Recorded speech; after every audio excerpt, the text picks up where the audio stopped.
sinabi po natin na oil crisis, maliwanag din po ang sinabi ni Secretary Sharon Garin ng DOE. Na sa ngayon ay hindi pa kinukonsidera na meron tayong oil crisis dahil kumpleto po tayo at enough po ang supply ng langis. At nagpupursige po ang DOE at ang pamahalang ito sa utos na rin po ni Pangulo Marcos Jr.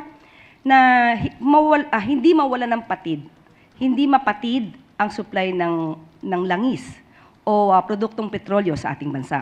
Sa katunayan, sinabi po ni Secretary Garin na mayroon na pong negosasyon patungkol sa 440,000 barrels ng fuel. At sa susunod naman po ay mayroon 600,000 barrels na maaari po tayong maangkat. Ang sinasabi po natin na wala pa po at hindi po pa dinideklara na mayroon tayong oil crisis dahil nga po sapat ang supply sa ngayon. Most probably, according to Secretary Sharon, ang nagkakaroon lamang po ng issue ay tungkol sa presyo. Dahil alam naman po natin kung ano ang nangyayari na krisis sa Middle East. Ang nais pong sabihin ng Pangulo patungkol sa oil crisis, pinapatungkulan niya po doon ay ang oil crisis sa Middle East. Pero sa ngayon po, sa atin at sa payo na rin po ng Secretary Garin sa ating Pangulo, wala pa po tayo maaaring tawaging oil crisis sa bansa.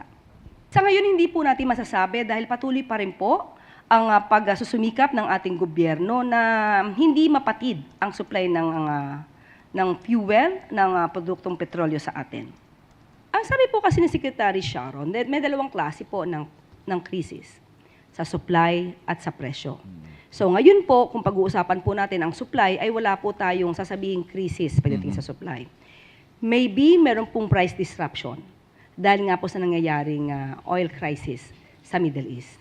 So, yun po yung pananaw ni Secretary Garin. Ito po kasi yung totoong sitwasyon. Nagsusumika po ang pamahalaan sa utos ng Pangulo na dapat hindi magkulang ang supply ng produktong petrolyo. Lahat ginagawa. Nandiyan na rin po ang pagbibigay ng tulong ng DSWD, nandiyan po ang pagtatrabaho ng DOE, pati po ng DA at ibang ahensya, isama na po natin ang DSWD. So in other words, ayaw po na maramdaman ng mga kababayan natin na may kulang tayo sa supply. Kumpleto po ang supplies natin sa crudo, sa oil, sa fuel, pati po sa pagkain. So, siguro po kung ikukumpara sa ibang bansa, mas napagbibigyan po ng atensyon ng Pangulo na dapat na ang mga kababayan natin, kahit presyo po ay tumataas dahil nga po ito ay dulot ng sigalot sa Middle East, gusto niyang iparamdam ng Pangulo na kaya ng gobyerno, nandiyan ang gobyerno para sa taong bayan, at hindi po pababayaan ng Pangulo at ng gobyerno ang mga nararanasan natin.